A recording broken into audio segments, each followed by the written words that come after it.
Bismillahirrahmanirrahim. Assalamualaikum warahmatullahi wabarakatuh. Salam sejahtera untuk kita semua.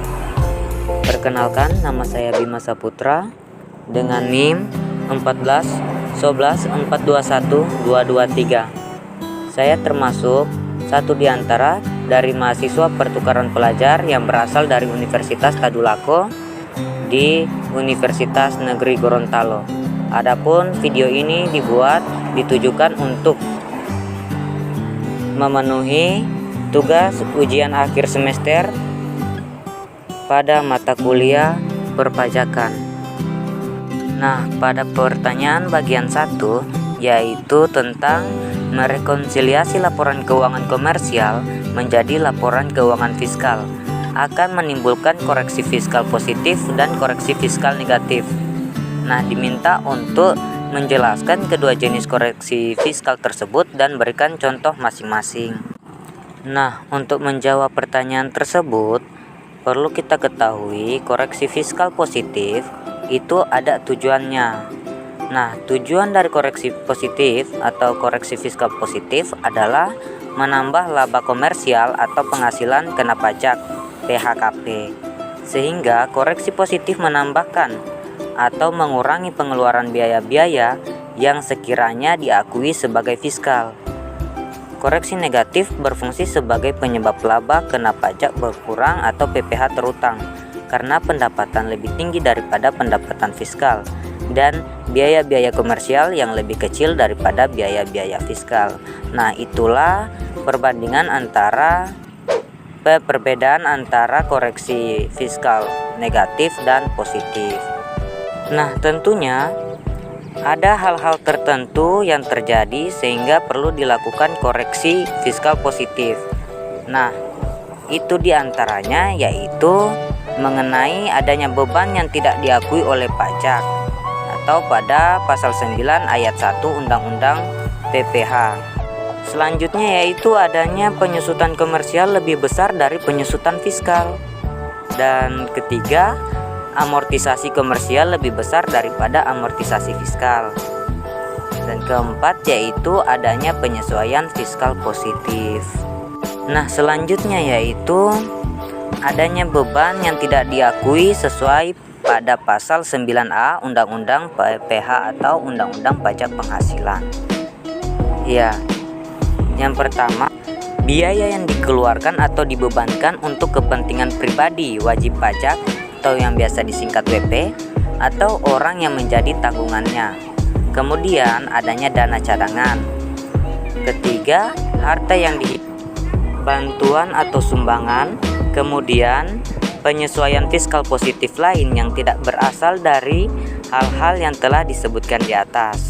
Nah, selanjutnya pajak penghasilan, adanya gaji yang dibayarkan kepada pemilik, sanksi administrasi, dan biaya untuk mendapatkan, menagih, dan memelihara penghasilan yang dikenakan PPh final dan penghasilan yang tidak termasuk objek pajak. Nah, tentunya ada hal-hal tertentu yang menyebabkan terjadinya koreksi fiskal secara negatif. Itu dilakukan karena pertama, penghasilan tidak termasuk objek pajak pasal 4 ayat 3 Undang-Undang PPh atau pajak penghasilan. Terus, penghasilan yang dikenakan PPh bersifat final pasal 4 ayat 2 Undang-Undang Pajak Penghasilan. Selanjutnya, penghasilan yang ditangguhkan pengakuannya, dan terakhir penyesuaian fiskal negatif. Nah, ada beban yang tidak termasuk objek pajak pasal 3 Undang-Undang Pajak Penghasilan. Yang pertama yaitu bantuan atau sumbangan. Kedua, harta termasuk setoran tunai yang diterima oleh badan. Ketiga, penggantian atau imbalan sehubungan dengan jasa yang diterima dalam bentuk natura atau kenikmatan wajib pajak atau pemerintah natura bukan dalam bentuk uang.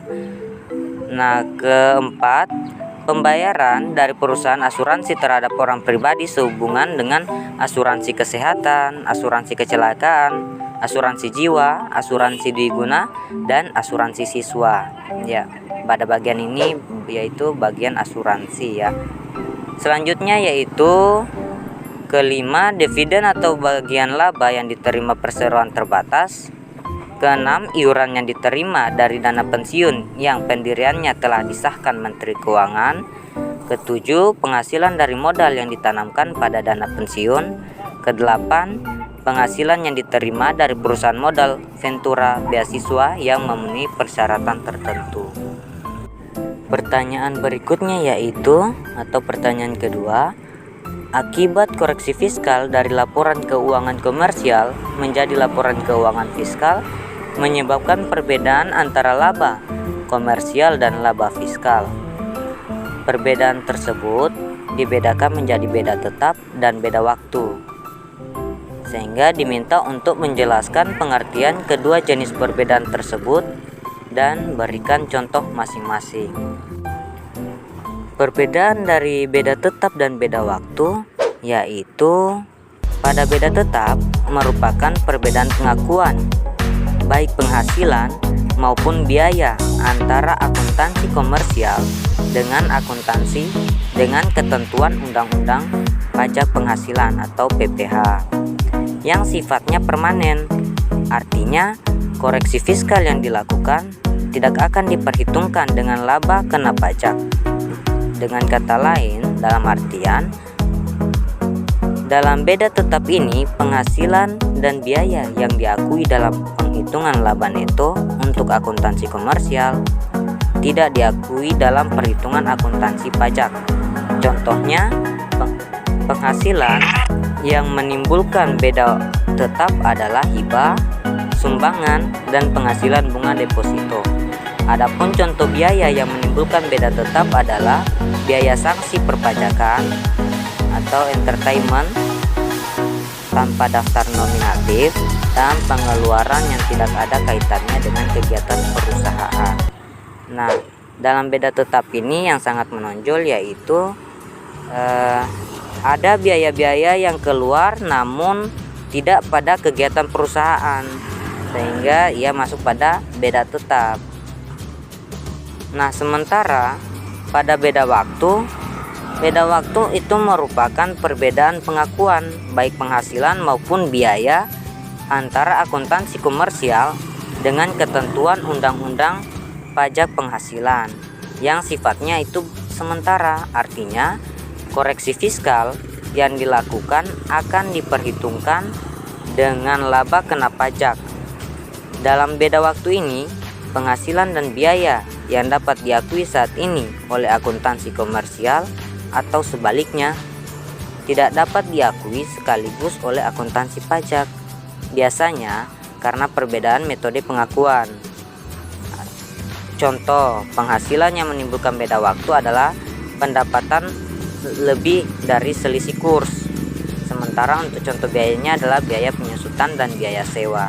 Nah, pada pendapatan lebih selisih kurs itu kan terletak pada nilai tukar mata uang. Nah, nilai tukar mata uang Indonesia sendiri dibandingkan dengan dolar Amerika Serikat itu berkisar pada 13.000 sampai 14.000. Nah, disitulah ada terjadinya perbedaan nilai dan dicatat sebagai bagian dari beda waktu. Pertanyaan selanjutnya yaitu pertanyaan ketiga, apabila laba akuntansi berbeda dengan laba fiskal, apakah perlu melakukan pembukuan ganda? Lalu jelaskan upaya yang Anda harus lakukan agar perbedaan laba tersebut dapat dipahami oleh pemegang saham maupun oleh fiskus. Nah, dalam hal seperti ini, kita dapat mengacu pada peraturan perpajakan di Indonesia yang mengharuskan penghitungan laba fiskal berdasarkan metode akuntansi dengan dasar perhitungan laba akuntansi, sehingga dalam pembuatan laporan keuangan tidak perlu melakukan dua kali pembukuan berdasarkan kedua tujuan pelaporan tersebut. Pada perbedaan antara laba akuntansi dan laba fiskal, kita dapat mengacu pada perhitungan laba akuntansi yang dihasilkan sesuai pada koreksi positif dan negatif. Hasil koreksi fiskal ditujukan untuk mendapatkan penghasilan kena pajak karena tidak semua ketentuan dalam standar akuntansi keuangan dapat digunakan sebagai pengurang, ya, mohon maaf itu ada kesalahan penulisan, bukan pengarang tetapi pengurang dalam peraturan perpajakan. Dengan kata lain, banyak ketentuan perpajakan yang akan digunakan namun disesuaikan pada kondisi tertentu. Nah, itulah upaya yang seharusnya kita lakukan agar perbedaan laba tersebut dapat dipahami oleh pemegang saham maupun oleh fiskus.